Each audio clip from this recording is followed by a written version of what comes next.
kita, Bapak Stefanus Risdianto, Kepala KSOP Kelas 3 Labuan Bajo.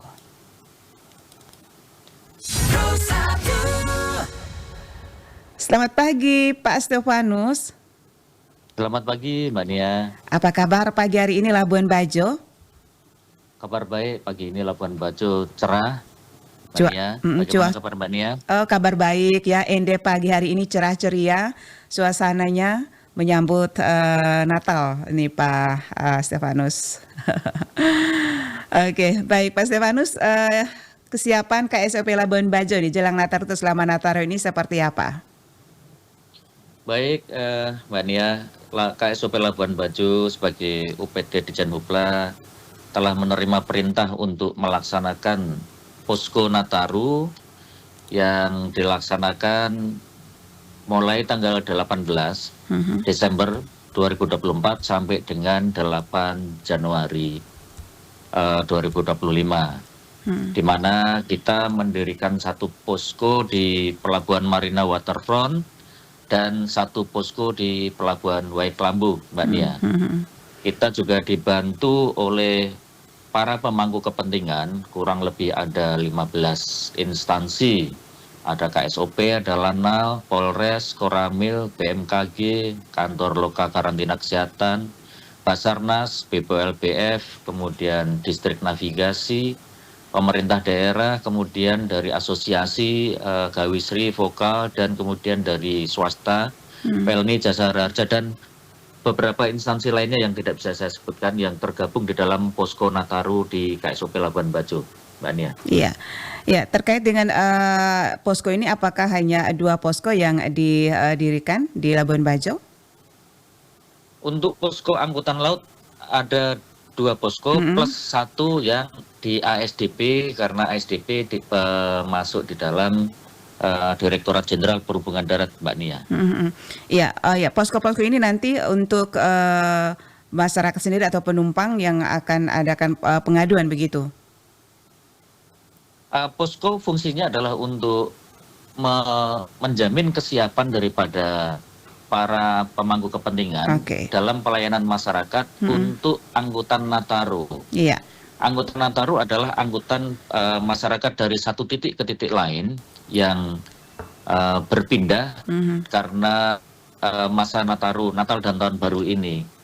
Tetapi tipikal di Labuan Bajo, pergerakan masyarakat selain perpindahan dari satu poin ke poin tertentu, seperti dari Surabaya ke Labuan Bajo, seperti dari Makassar ke Labuan Bajo, atau sebaliknya ya, Labuan Bajo Bima, Labuan Bajo Makassar, itu ada karakteristik unik di Labuan Bajo, yaitu masyarakat yang dalam masa liburan itu berwisata. Nah, fungsi dari posko ini yang pertama adalah untuk menjamin keselamatan daripada para penumpang yang akan melaksanakan mudik dalam Nataru.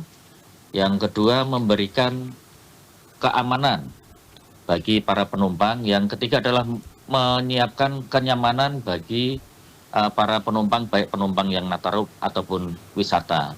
Yang berikutnya adalah memberikan bantuan pertolongan apabila terjadi keadaan kedaruratan, seperti kemarin ada yang kesleo di atas kapal, kemudian langsung kita angkut dengan ambulan Loka Karantina Kesehatan ke Siloam, seperti itu. Jadi memang sudah terlihat fungsi-fungsi dari posko KSOP ini, Mbak Nia. Ya, terkait dengan kelonjakan penumpang seperti apa untuk perbandingan dengan tahun-tahun sebelumnya, Pak? Ya, untuk tahun ini malah dari grafik per tanggal 23 Desember tadi malam, puncaknya posko Nataru adalah kemarin tanggal 23 Desember, di mana kami update sudah terdapat 13 kapal yang melayani angkutan Nataru, khusus untuk yang penumpang selain wisata. Kemudian dengan total penumpang naik itu 1.968 orang, hampir 2.000.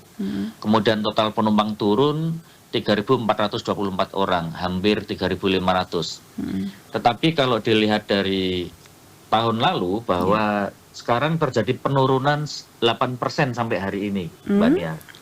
Penurunan 8%, ini kemungkinan disebabkan karena antara Nataru dengan Lebaran nanti waktunya berdekatan, Iya. hanya berapa bulan saja. Jadi kemungkinan para pemudik atau yang berpindah ini masih menahan nanti untuk Ya, sebagian untuk di masa Lebaran. sekalian Lebaran ya begitu ya Pak ya? Iya, kemungkinan. Kemungkinan ya. Oke, untuk sementara ya tidak ada kejadian ya atau kecelakaan atau seperti apa tidak ada ya Pak Stefanus ya untuk Kalau kejadian angkutannya. kecelakaan untuk angkutan Nataru tidak ada. Tidak ada ya. Kemarin di Labuan Bajo sempat ada kebakaran kapal, tetapi bukan kapal yang beroperasi, itu kapal yang belum pernah beroperasi, tetapi dia melakukan renovasi. Jadi tidak kapal yang beroperasi, seperti kapal yang sedang floating dock. Kemudian Posko juga langsung bergerak dengan cepat untuk membantu evakuasi para pekerja yang ada di atas kapal itu dengan ABK, dengan perwakilan owner, sehingga pemadaman dapat cepat dilaksanakan, kemudian evakuasi dapat dilaksanakan dengan cepat, sehingga tidak ada korban jiwa ataupun korban pencemaran, tidak ada. Itu kita tim reaksi cepat di Labuan Bajo untuk keadaan kedaruratan sudah sangat siap untuk menghadapi situasi-situasi seperti ini, Mbak Nia. Oke, luar biasa. Baik Pak, dan yang terakhir himbauan ya dan juga pesan untuk para penumpang masyarakat ya terkait dengan mudik ini selama Nataru seperti apa Pak?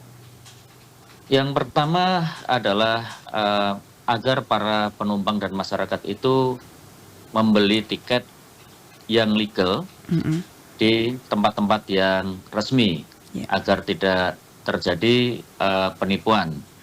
Yang kedua, ini adalah masa dengan tingkat cuaca yang kurang bersahabat di mana curah hujan sangat tinggi, sehingga diharapkan para penumpang mempersiapkan diri dengan adanya hujan ini, membawa payung ataupun juga mempersiapkan semua peralatannya untuk dapat terbungkus dengan baik. Kemudian di dalam curah hujan yang tinggi di laut, terkadang yang berwisata itu kapal-kapal ada gelombang karena angin yang sesaat sebelum terjadi hujan itu menimbulkan gelombang tinggi. Namun gelombang tinggi ini sudah kita keluarkan notice to mariner, pemberitahuan kepada para pelaku wisata di Labuan Bajo.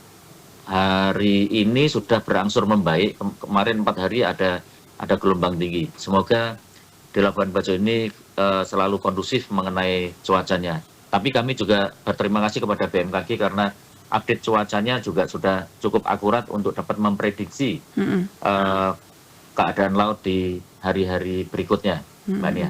Oke, baik. Terima kasih Pak Stefanus atas informasi waktunya pagi hari ini bersama Pro 1 RRI. Selamat pagi, salam sukses dan selamat beraktivitas. Baik Mbak Nia, terima kasih. Selamat pagi, salam optimis. Baik, pendengar Pro 1 dimanapun Anda berada, demikian ya wawancara kami bersama Stefanus Ristianto, Kepala KSOP Kelas 3 Labuan Bajo terkait dengan kesiapan KSOP Labuan Bajo jelang Nataru.